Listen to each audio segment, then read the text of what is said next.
Hey Raghunath, tell everyone about our Patreon community. Sure, Kastuba. The Wisdom of the Sages Patreon community is an incredible online yoga resource. If you like the type of yoga wisdom and culture we share on the show, then our Patreon community is a great next step. This is a listener-supported podcast, and any level of sponsorship will unlock a wide range of live and archived classes, talks, and even workshops. Raghunath teaches, I teach, and we have a host of other excellent teachers on topics ranging from yoga philosophy, asana classes, storytelling, Ayurveda, kirtan, cooking, meditation, and a lot more. We even have an incredible online Bhakti 12-step recovery group. So if you want to check it out, go to patreon.com/wisdom of the sages. All right, let's get it on. Om Namo Bhagavate Vasudevaya. Om Namo Bhagavate Vasudevaya. Om Namo Bhagavate Vasudevaya.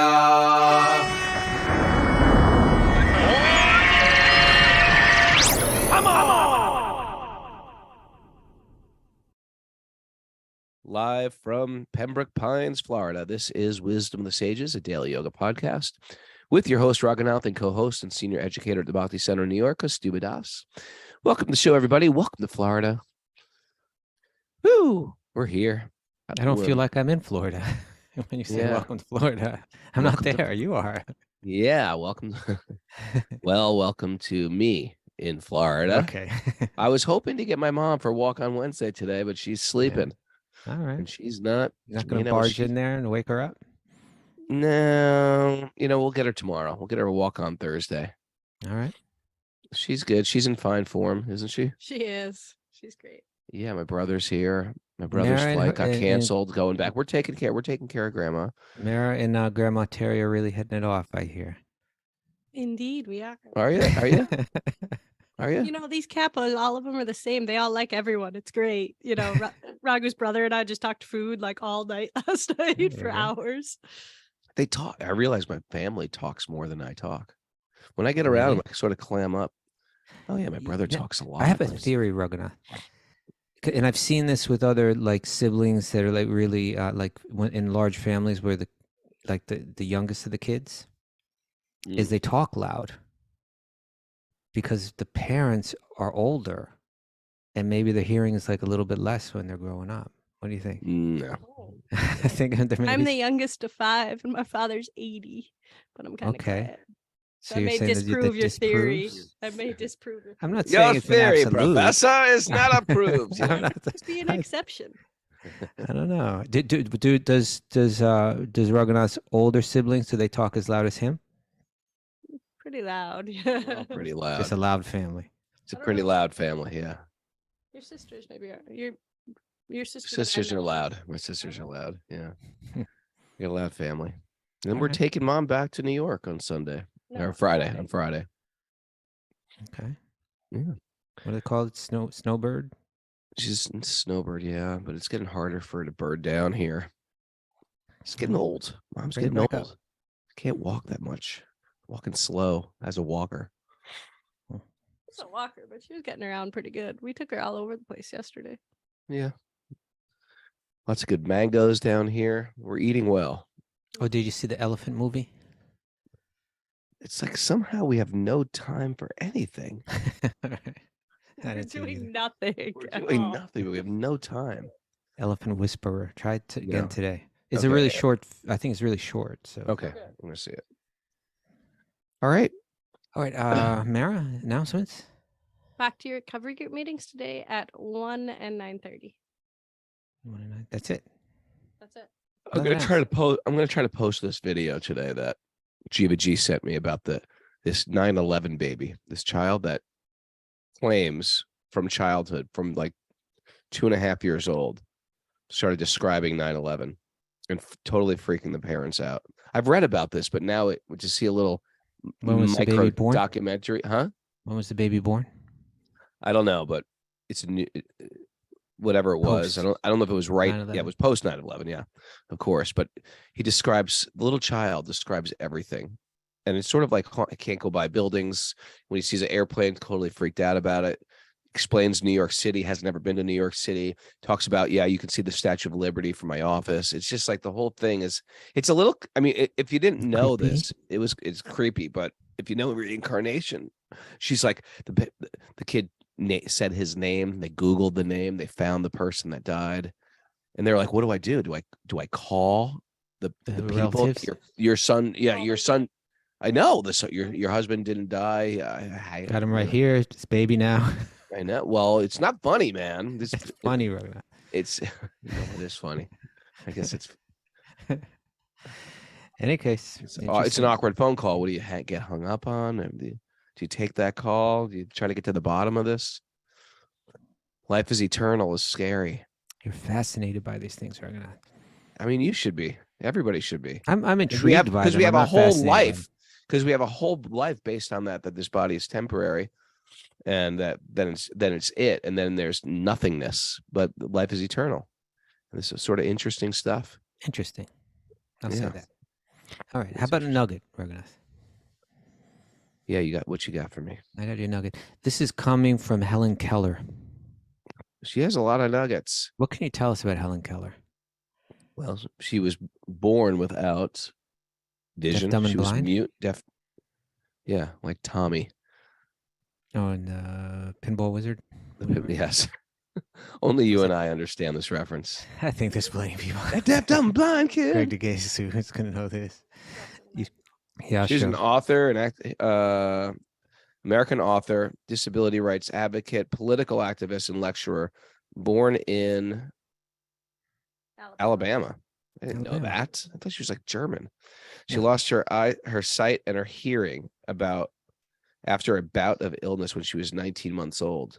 Okay. She then communicated primarily using home signs until the age of 7, when she met her first teacher and lifelong companion, Anne Sullivan.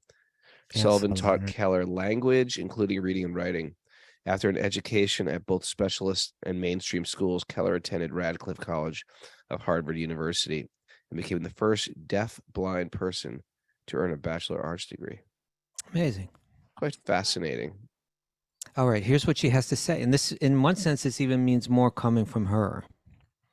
Yeah. But let's hear it. Ready? I want to hear your thoughts on this, Raghunath. The best and most beautiful things in the world cannot be seen or even touched. They must be felt with the heart. Helen Keller.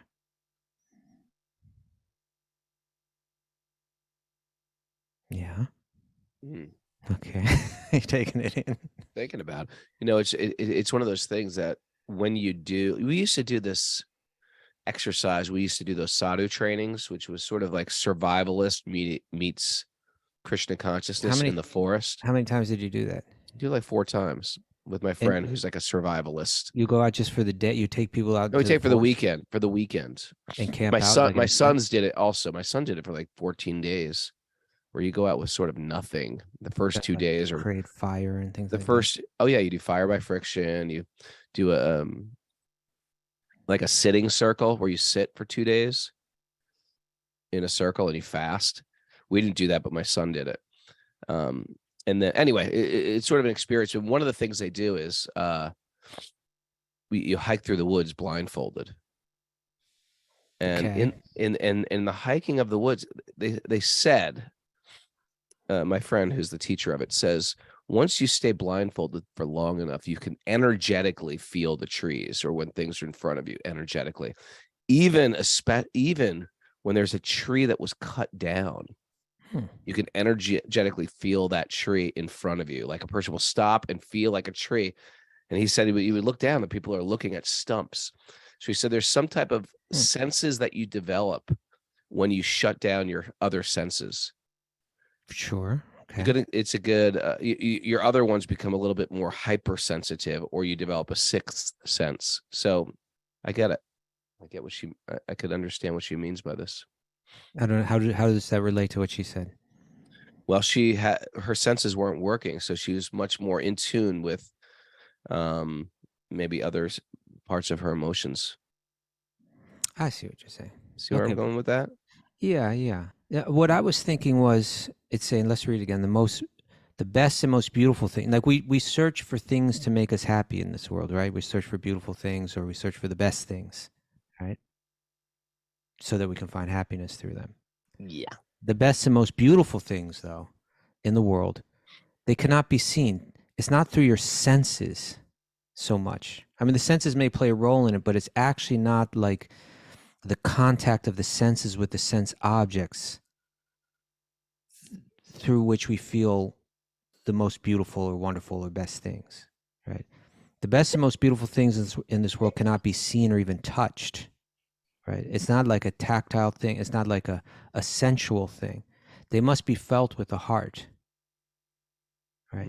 So in other words, it is not that the stimulation of the senses is what brings the greatest fulfillment in life, although we commonly act as if it does. Even our entire life may be based on that misconception. But there's something about the sentiment, and this is kind of something that's especially what I just said first. Like, in other words, that the deepest happiness doesn't come through the satisfaction of the senses. All types of yogis will agree on that. But then when you say they must be felt with the heart, that's a type of language that's very that's has a connection with bhakti yogis in particular. Whereas like jnana yogis may begin to kind of deny that too, right? It's like when you're speaking about the heart, you're speaking about sentimentality, you're speaking about things that don't actually exist within the realm of truth. You with me, Ragna? Yep. I see you Googling over there. I'm Googling. Huh? I'm trying to like add to this with my Google. Okay, you're pulling up something relevant. I see. Okay.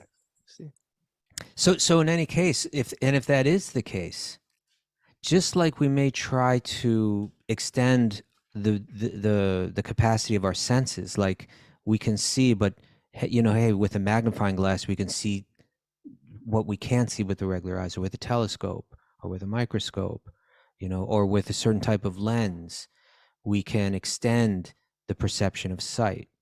And we may also be able to extend the other types of senses that we have.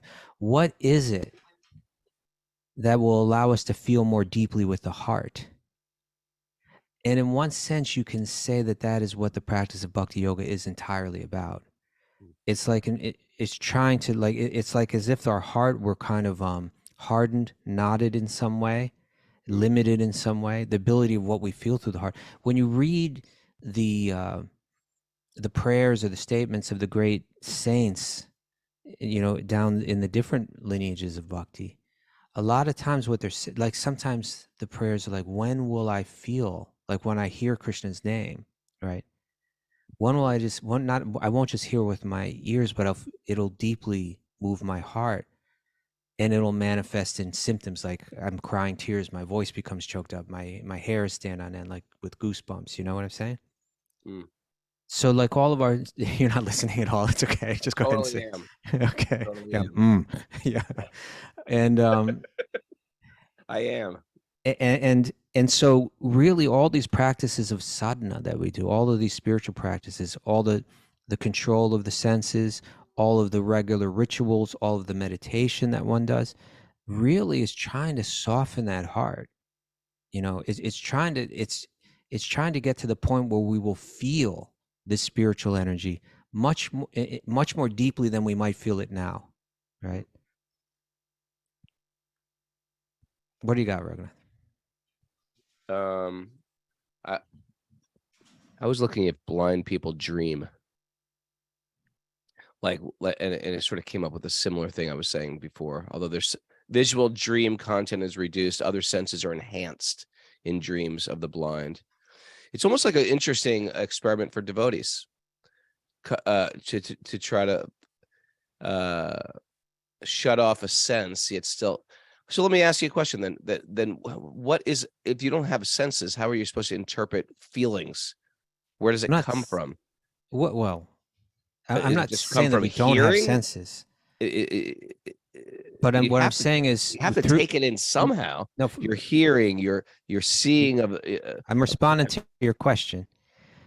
I'm not saying that our senses don't play a role in our perception, But what I'm saying is one person hears Krishna's name, and it's as to them, it's experienced as if it were as mundane as any sound. Mm.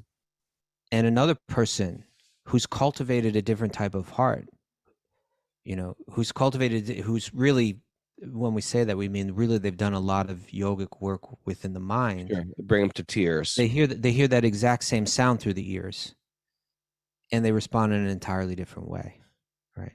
So it's the same sense, but it's a refined sense. It's refined hearing, refined vision, refined experience, refined focus, refined experience. Sure. Yeah, and we can call that the heart. Sure. So if a group of people go to a museum of art and they see this Indian display of artifacts, to them it just looks like interesting artifacts. We'll go buy a picture of Ganesh or Shiva or Radha Krishna, and it'll stun us and touch us in a different way. What to speak of someone who's entirely achieved the deepest states of Bhakti-yoga.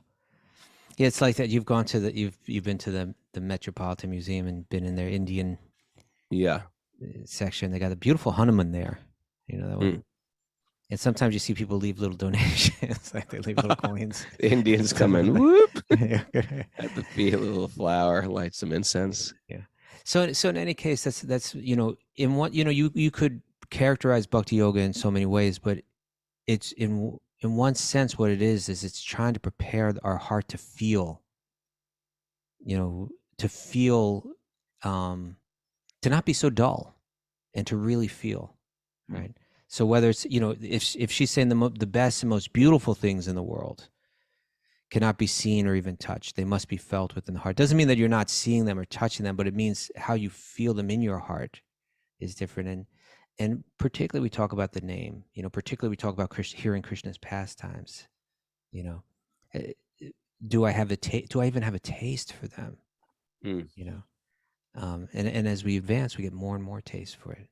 And then when we're when we're liberated, when we chant that name, all those symptoms manifest. When we hear Krishna's pastimes, all those symptoms manifest. So, how we so much becomes important, and a lot of it is how we treat other people, right? And in others, to develop that soft, sensitive heart. A lot of it has to do with how we treat other people. I mean, the people in Helen Keller's life probably were incredibly compassionate and loving. That's Anne Sullivan, right? She must have felt that. That's probably what she's referring to. I mean, I'd imagine she had, maybe Anne Sullivan opened her up so that she could experience so much, right? Anyways, okay. Just wanted to share that one today. Helen Keller. That was a good one. Right. I'm still thinking about how blind people dream. Okay. We are in the Srimad-bhagavatam. Narayanam namaskritya naram chaiva narottamam devim saraswatim vyasam tato jayam mudirayat.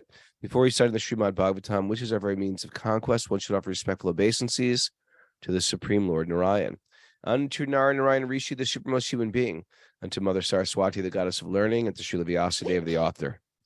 Nasta prayesha badreshu nityam bhagavat sevaya Bhagavati Uttama Bhaktir Bhavati Naishtaki. By regular attendance in classes in the Bhagavatam and by rendering service to the pure devotee, all that is troublesome in the heart will become eradicated. And loving service to the Supreme Lord, who is praised with transcendental songs, will be established as an irrevocable fact. Om Agyana Tamarandasya Gyananjana Shalakaya Chaksurun Midatam Yena Tasmai Shri Gurave Namaha. I was born in the darkness of ignorance. My teachers are opening my eyes. With the torchlight of knowledge, I offer my obeisances at their lotus feet. Reading from the Srimad-bhagavatam, Canto 5, Chapter 7, Text 8. Did you want me to read today? Sure. Now that you know there's going to be some red flags in this first verse for me. Red flags? Yeah, you tell me why. Can you figure it out why? Well, let's see. Okay, text number 8. Yeah, read it. Destiny. Fixed time for Maharaj Bharata's enjoyment of material opulence at 1,000 times 10,000 years. So this is coming from an age. These texts say that in these ages, people lived much longer than they do now.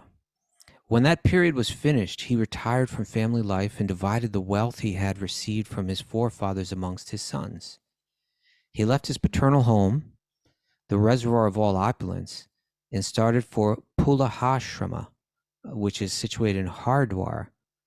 The Shalagram Shilas are obtainable there. So you're talking about the Shalagram Shilas? Yeah. Okay, what about them now? You said can't get them in Hardwar unless you purchase them. They're not in the river. No, They're only in the Kali Gandaki River. Well, it mentions that he's on the bank of the Kali Gandaki River. So I always never quite understood. Maybe it's another Hardwar. I'm not sure what, Okay. I kind of Googled it. Haridwar is not the original name for Haridwar too. Did you know that? Trivia question. It used to be called Mayapuri. Mayapur. Okay. It's been called that for a pretty long time, like at least going back to the time of the Bhagavatam. If you no, I don't think so. You don't think the word Haridwar is in the Bhagavatam? I don't know. If you Google up the name of Haridwar, it will come up as Mayapuri as the original name. Mara, we need to get you on that. Get to the bottom of that, Mara. She's like, well, I'm knitting now. You go to Veda base, and then go well, is Haridwar in the Sanskrit? And see, well, that's my question. In this verse? Yeah. Oh, let's see. Because it merely means gateway to Hari, the door to Hari. I'm aware of that. So that could be. Prabhavadra. What, in this verse you're saying? Yeah. Yeah. Maybe, it could be an early translator just didn't know. Yeah, it doesn't say Haridwar here. It says Prabhavraj. Well, to really investigate this, you got to check out the entire Bhagavatam, right? Yeah. And Pulaha was one of the Saptarishis. Pulash Ashram. Right. And so I believe this is meaning up in Nepal, Okay.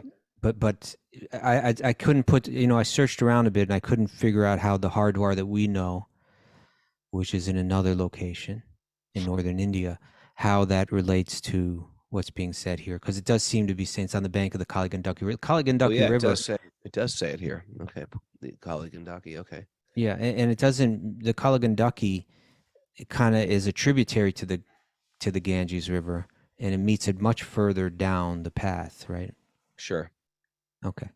But anyway, so let's look at this verse. Now we have there's only 15 verses in this, 14 verses in this chapter, and so the first dealt with Bart's, like his rulership, and again it went into very little detail. But here, now we're going to hear about after that. Okay, what did he do? He went off to a very quiet place up in the Himalayas, right? And he's going to do his meditation there. We did the podcast from there. Remember, I was there getting the Shalagram Shilas, and we did the podcast live. Did you do the podcast from there? I think we did the podcast from now. Up in the banks of the Kali Gandaki. That was 2 years ago in April. Yeah. Oh, and you know what, Raghunath? We never read the last sentence of yesterday's verse, which was text number 7. All right. Well, if we want to be complete, let's do it. Yeah, it's not just his body is decorated with the Srivatsa, the Kaustubha jewel, and a flower garland. Thought we did. And his hands hold a conch shell disc club and a lotus flower. Devotees like Narada always think of him within their hearts. It's an interesting phrase here. It says Nija Purusha Hrit Likitena, which literally means Likitena means like etched, right? Nija Purusha Hrit means the heart. It means like, and Nija means like own, like my own. So it's like a person who's got this picture of Lord Vishnu etched into their heart. Devotees like Narada always think of him within their hearts.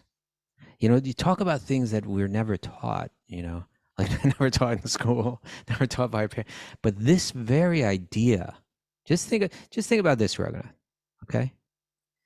Consider how this world might be different if every single human being were trained from their youth that each one of us carries the same God within our heart, that's fully aware of all of our feelings and our actions and our thoughts and so on. Just that one idea, you know, how that might transform the way that we behave, how we treat each other, how we share, how we, you know what I'm saying? And that the Lord is a witness of our activities. That the Lord is, and that there's a witness of all our activities, even our Like thoughts. I'm not hiding anything. I'm not hiding anything in my thoughts. I'm not. Yeah, it's amazing. There's nowhere to hide, right? There's no dark area where I'm alone. There's no secret thing you can do in your closet on the internet. There's a knower. Interesting, right? You know, there's like a camera, so to speak, in your room, watching you. So it was so snooping on you. We're taking it one place. Like, this is the way you and I are approaching it, the way guilty people approach it. like there's someone watching me all the time. But there's also the idea of like the person that's not guilty, the person that has love for that being. Yeah, there's a loving being. There's a loving being looking over us, and that or that I'm carrying that being that I love in my heart at every moment. I'm never alone in that sense too, right? Yeah. And devotees like Narada always think of him within their hearts. I see that already in people, like just listening to the podcast, the people I know that I'm seeing on Zoom. It's like you can see they have a place in their heart. They've carved out a place in their heart for Krishna, wherever they go, whatever they're doing, you know, wherever they travel to. It's becoming the default of the heart of the devotee, even newer devotees. And they're thinking, Krishna, let's offer this to Krishna. Oh, this will be so nice for Krishna. Let's do this festival. Let's do a kirtan for Krishna. There you go. Okay. So now Maharaj Bharat, he's walked away from, it's said he walked away from the enjoyment of material opulence, you know, because he was the king. He walked away from it all. And now he's gone like all alone, except that he's got God in the heart, right? That's why the sadhus would wander off alone, to cultivate that feeling, you know? Like when you're mixing with lots of people, you tend to forget that, or your focus may go away from that. But when you go off all alone into the forest, you may become much more aware and much more easily cultivate that awareness of God's in my heart at every step.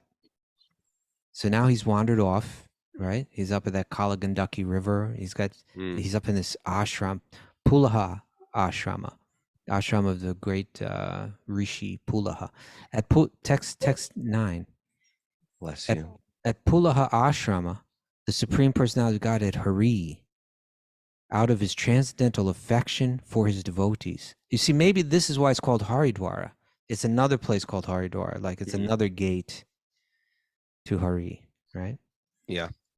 At Pulaha ashrama, the Supreme Personality of Godhead, Hari, out of his transcendental affection for his devotees, becomes visible to his devotees, satisfying his devotees' desires.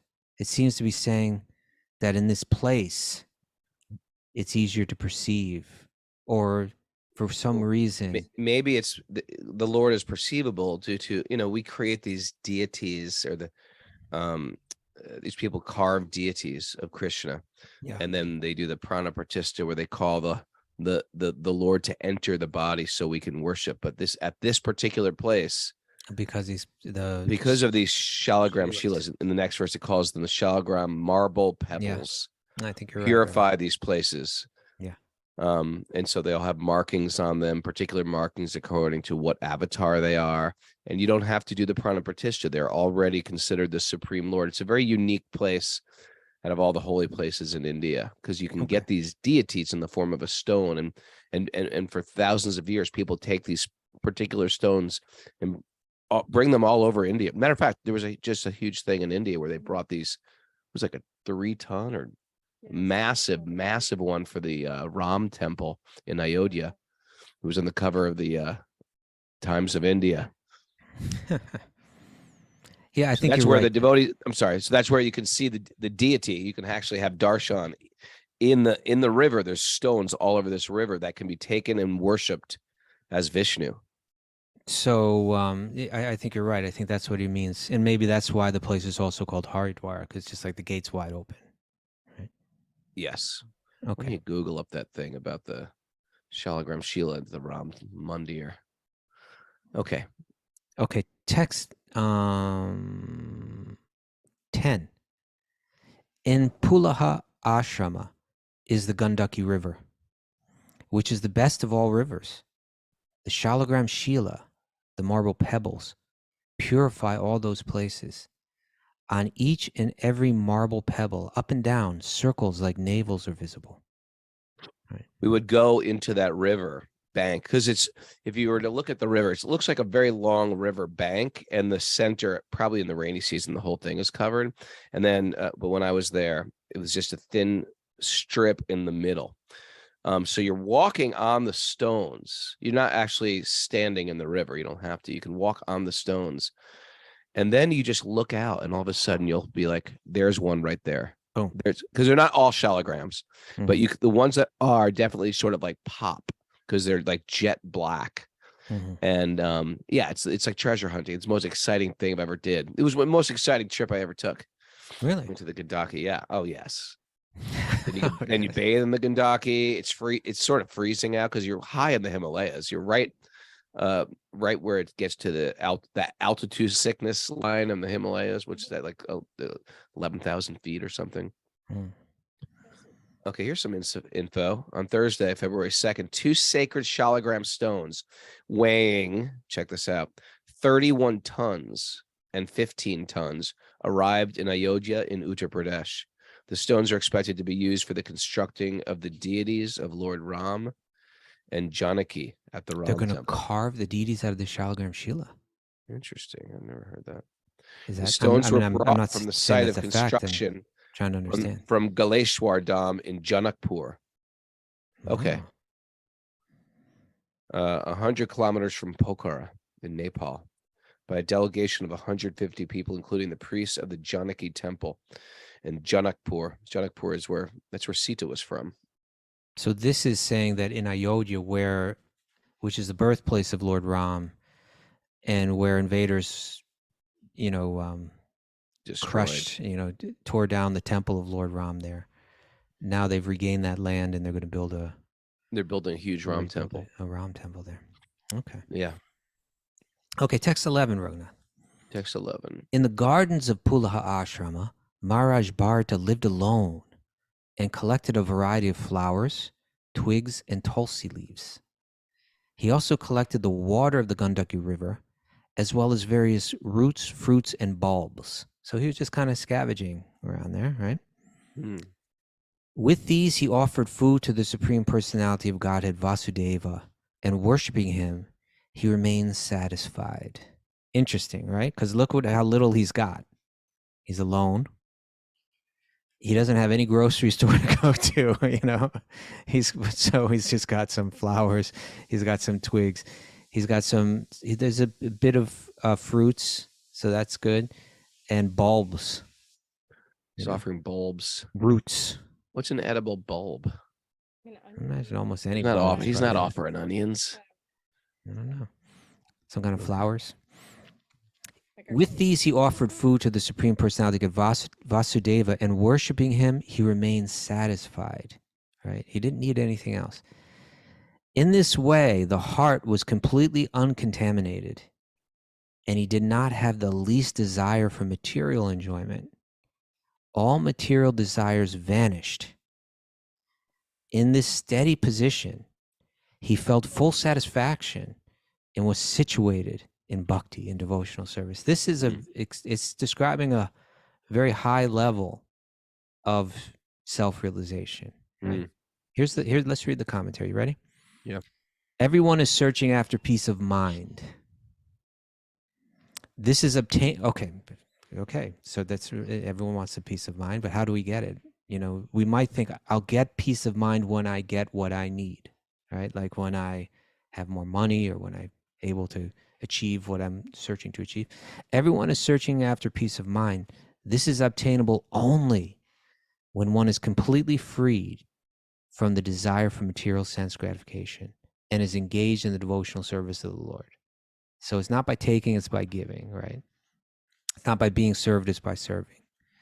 As stated in Bhagavad Gita, Patram Pushpam Phalam Toyam Yome Bhaktya Prayachati.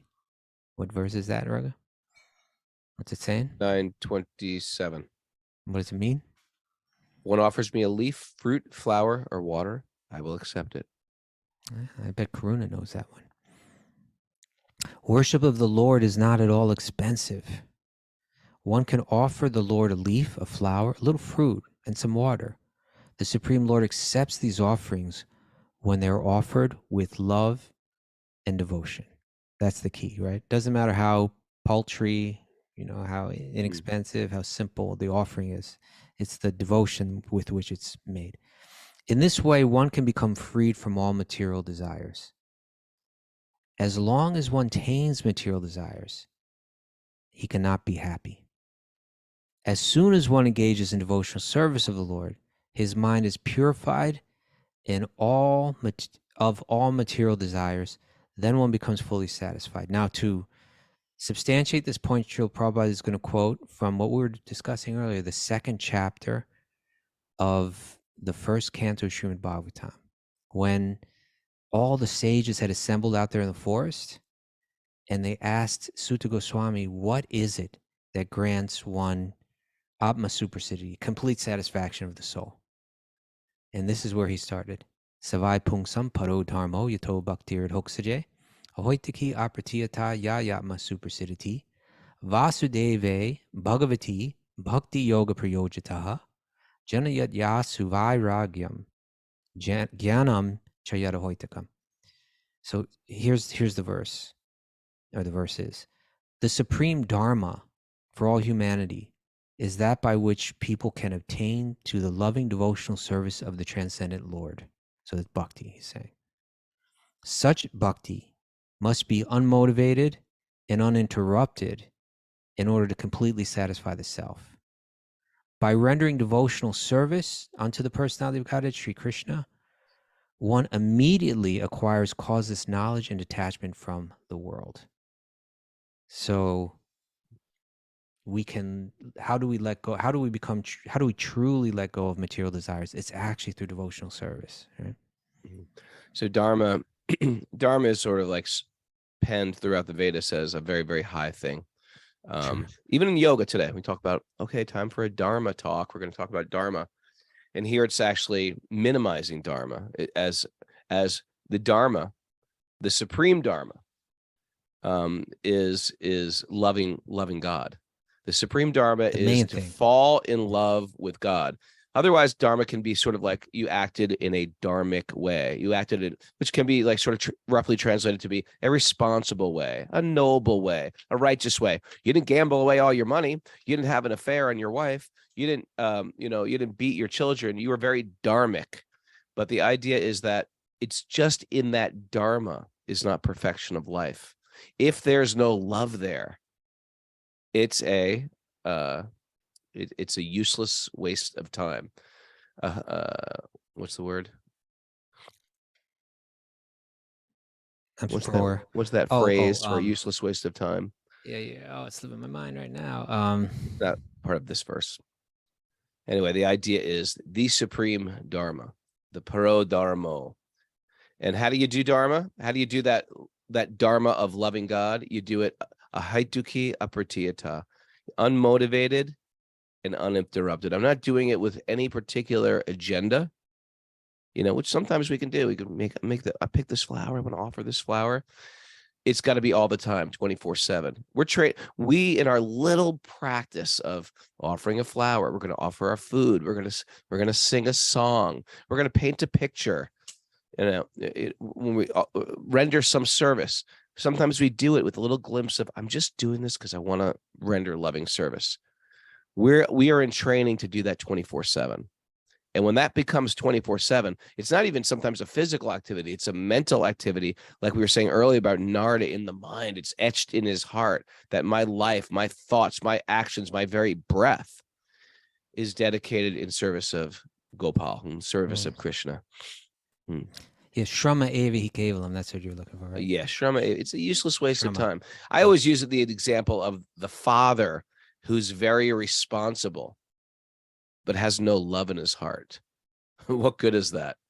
The big part of being the father is being loving. So not fully evolved. Not fully evolved. It's good. I'm better than the absentee father who just doesn't show up. be responsible, show up, but it's also that affection that makes a difference. And so instead of going even through religious duties, right? I chanted, I got my rounds done. People say, I've got my rounds done. Who cares? That's like a practice for meditation on Krishna 24/7. Getting your rounds done, that means nothing, you know? Yeah. And it doesn't mean nothing, but that's the point. Well, you know, actually, this is going to see it in perspective. See it in perspective. Why we're doing a prescribed number of rounds of japa. See in perspective to the bigger picture. And the bigger picture is I'm trying to be meditating on Krishna 24/7, and that, you know, and making commitments to a meditation a day will help us. But those are like the training wheels to get us to ride the bike. All right. And Prabhupada ends the commentary like this. He says, these are the instructions given in Srimad-bhagavatam, what we just read about, that ultimately through bhakti one finds complete satisfaction of self, and through bhakti one is able to let go of all one's material desires, which are preventing us from getting peace of mind, right? He started this by saying everyone is searching after peace of mind. We don't have it because we have unfulfilled material desires. And even when we fulfill the material desires, we become disappointed, we lose it, we become, somehow it's followed by suffering. So he said, these are the instructions given in Srimad-bhagavatam, the supreme Vedic literature, right? It's the culmination of all the Vedic literature. One may not be able to go to Pulaha Ashrama, all right? We may not be able to walk away from all of our worldly responsibilities, but wherever one is, one can happily render devotional service to the Lord by adopting the processes mentioned above. Okay. Meaning, one can make little offerings in life, right? One can. You actually can go to Pulaha Ashram, but yes, it's the little offerings that it make a big difference in your day to day, your mental peace of mind. Right. Okay. Now, text 12, Raghunath. That most exalted devotee, Maharaj Bharata, in this way engaged constantly in devotional service to the Lord. He was fully absorbed in bhakti. Naturally, his love for Vasudeva Krishna increased more and more and melted his heart, right? His heart melted, right? He began to feel things that he wasn't otherwise feeling. Naturally, his love for Vasudeva Krishna increased more and more and melted his heart. Consequently, he gradually lost all attachment for regulative duties. The hairs of his body stood on end, and all the ecstatic bodily symptoms were manifest, like tears flowing from his eyes, horripilation. Horripilation means goosebumps. Goosebumps. Yeah. Profuse choked up sweating. voice. Choked up voice. Sweating. Sweating. I think sweating. Perspiration. Laughing. Okay, so the hairs of his body stood on end, and all the ecstatic bodily symptoms were manifest. Now, it's also, you got to understand where it's not like he's sitting in a lounge chair, you know, it's like he's in the Himalayas. There's no comfort here. There's no material comfort here. So he's transcending, you know, so maybe it's hot in the night, and then in the daytime, very cold at night. Yeah, so it's got nothing with this external situation. It's all sort of internal. All this stuff is churning up. And we can think that, you know, when he was a king, he was a great devotee, and he was engaging everyone in bhakti, and he was meditating on. But when now at the latter part of his life, he's able to go deeper and deeper. You know, he's getting to these deeper states of bhakti, and it's manifesting through these involuntary external symptoms, right? Tears flowed from his eyes so much that he could not see anything. Thus he constantly meditated on the reddish lotus feet of the Lord. At that time, his heart, which was like a lake, was filled with the water of ecstatic love. Ooh. When his mind was immersed in that lake, he even forgot the regulative service of the Lord. Okay, so in other words, the regulations are meant to get you to this point. Now that he's at this point, the regulations are not so necessary for him. I'm trying to think, what's he doing then? Just walking around, laughing, crying. Well, he's just making these offerings, you know? Yeah. He's just, scavenging and crying and crying, offer this bulb to Krishna, to my Shalagram Shila. But there's a very important verse that this reminds me of from it's from the Bhakti Rasamrita Sindhu. It's quoted in the Chaitanya Charitamrita, but it describes how one advances spiritually isn't just like a vague thing in these bhakti lineages, right? They kind of map it out very clearly, the different stages, right? And so one way that it's mapped out is saying that it begins with just a little bit of faith, right? Hey, maybe there seems to be something special about this bhakti yoga. And then that's followed by sadhu sangha, right? That one begins to associate with people that practice that. And then it really starts to stir up in one, right? And then the next stage, Bhajana Kriya. is Bhajana Kriya, which means that like now I'm really I'm becoming purified by steadily practicing this under the direction of someone that's more advanced and really understands how it works.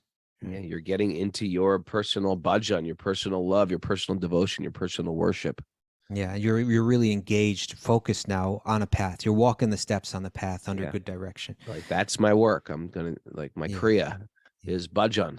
Yeah, Bhajana Kriya, and then that leads to anartha nivriti, right? Like the unwanted things that are plaguing my heart. I got a few unwanted things in that heart. What kind of? I got a heart. Well, there's calm. My desires, like material desires. Yeah, I was just thinking about some desire. I was just like, that now that I'm about 57,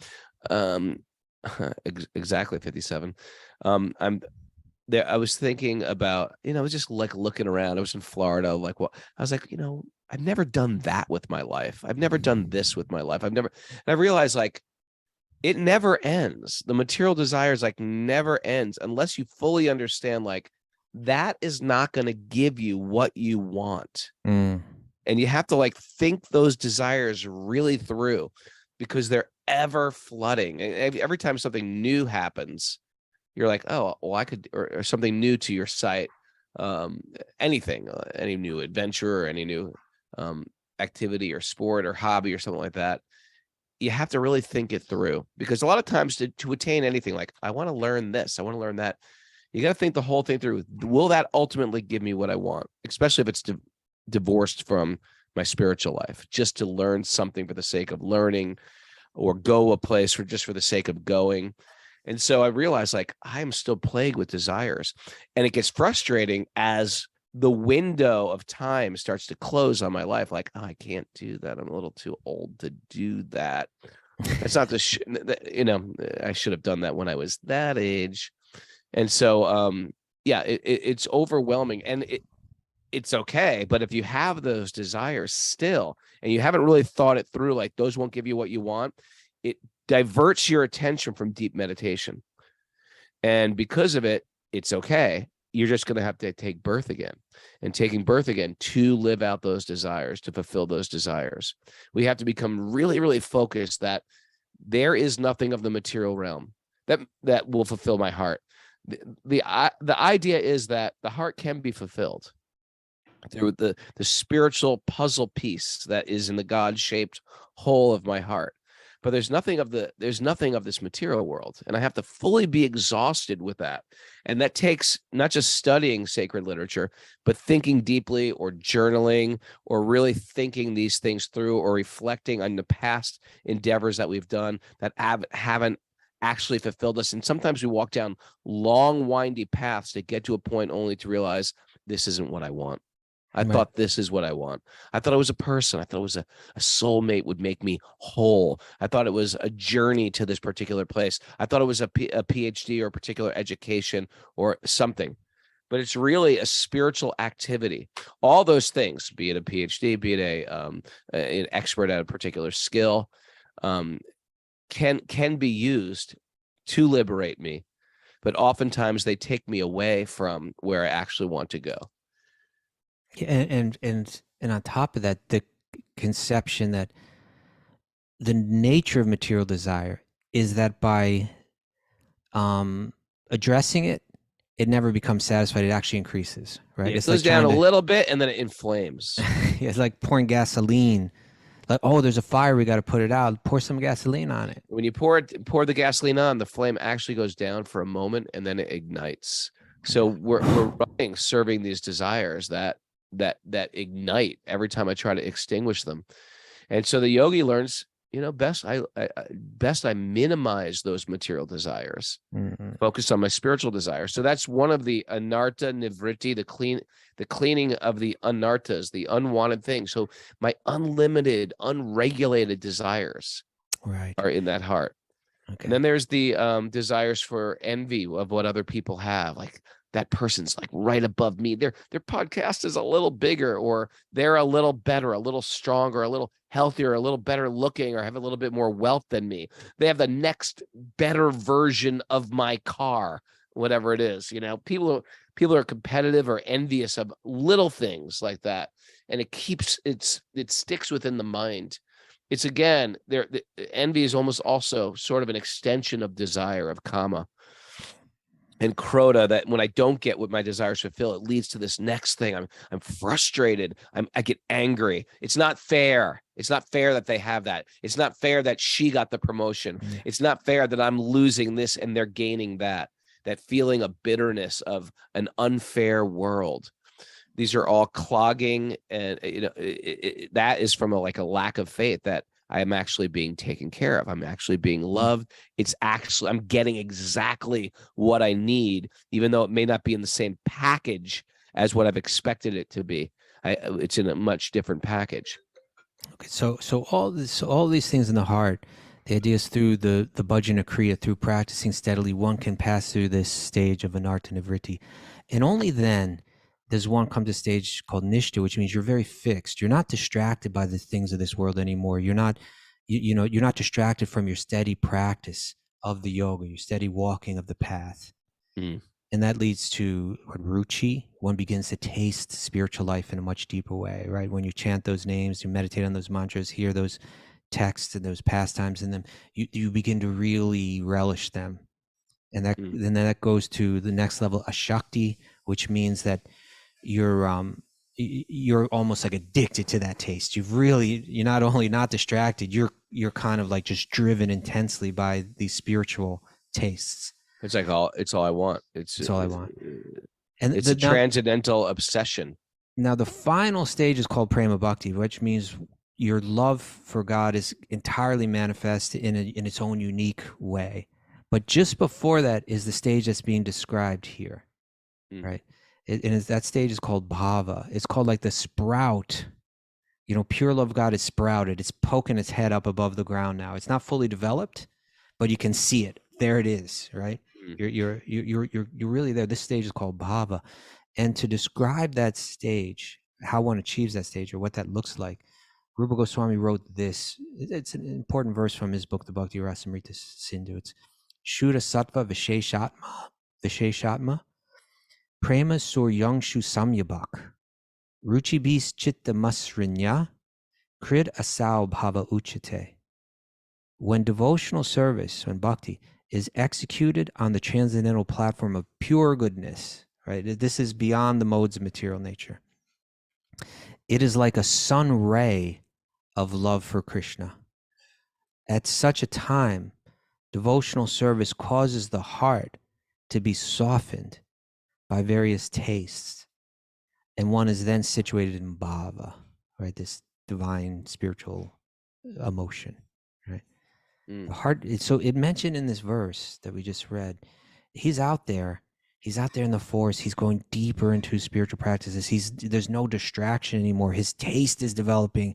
He's like addicted to it now. He's crying tears. These symptoms are manifested. By the way, it's also a lifetime of cultivating it for him as a king, being a dharmic king. It's not like he's like, I'm just going to go to the forest and meditate. This was a lifetime of cultivation, if not lifetimes. And so then it said, and in that state, his heart melted, right? Naturally, his love for Vasudeva increased more and more and melted his heart. Then it's describing these symptoms, and it's saying that, again, at that time, his heart, which was like a lake, was filled with the water of ecstatic love. When his mind was immersed in that lake, he forgot even the regulative service of the Lord. He's achieving a very, very deep level of bhakti. And, just to wrap it up, this kind of goes back to what we were hearing from Helen Keller in a sense, that the best and most beautiful things, right? They're felt in the heart, right? We're trying to taste all these things, even they seem exciting and dynamic to us. Oh, look at that new car, my God! Or look at the shape of that man or that woman. Look at the, going on vacation and being in this special place or something like that. And we experience these things through the senses. Is to stimulate our senses. But really, the goal of the Bhakti Yogi is they want to prepare their heart to taste those most beautiful things, right? The most special, those spiritual things, those things that are in connection to Sri Krishna. And in all the practices, all the regulations, they're meant to bring us to that point where we can actually really taste these things. I was thinking about with Helen Keller, all of her senses are shut down, which it seems like, well, how can that's like the worst thing ever? But we say this in Bhakti too. Sometimes there's a desire to be in a calamitous situation. And we pray for calamity sometimes. We're training the mind to see some type of greatness in when things are going all wrong. And by doing that, we're listening for the whisper of Krishna. We're looking for, what has Krishna got planned for me in this material disaster? And it's almost the same way. We are shutting down our expectations of material pleasure for something very, very sweet that's behind it. We are Helen Keller. We are Helen Keller. Okay, Mara, we ran on. Yeah. Can you give us some takeaways, please? Give us one takeaway. No, give us whatever. Give us all your takeaways, please. Bhakti is about preparing the heart to feel more deeply. Nothing. Golf clap. Next. Peace of mind comes from giving, not taking. Okay. Some days. Well, you're not giving anything. No, I was waiting to see if you were, but okay. Offer with love and devotion. There you go. And Let go of material desires through bhakti. Can't argue with that. Train your mind to think of Krishna 24/7. Okay.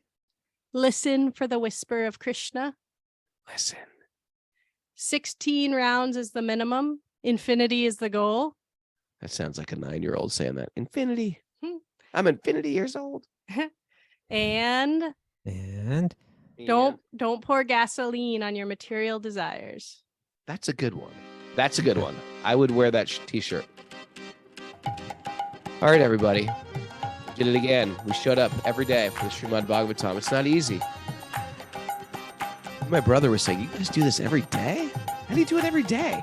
I don't know. We do it every day, but that's what it takes. That's what it's going to take. It's going to take regular hearing of the Bhagavatam to start to change my consciousness, change my direction, change my mind. And you're showing up. Thanks for everybody who shows up on a regular basis. I'm inspired. Sorry. Vegan Trucker missed it. He thought it was at 8 o'clock. What time is it tomorrow? 7 a.m. 7 a.m. tomorrow. Okay. Thanks, everybody. Okay.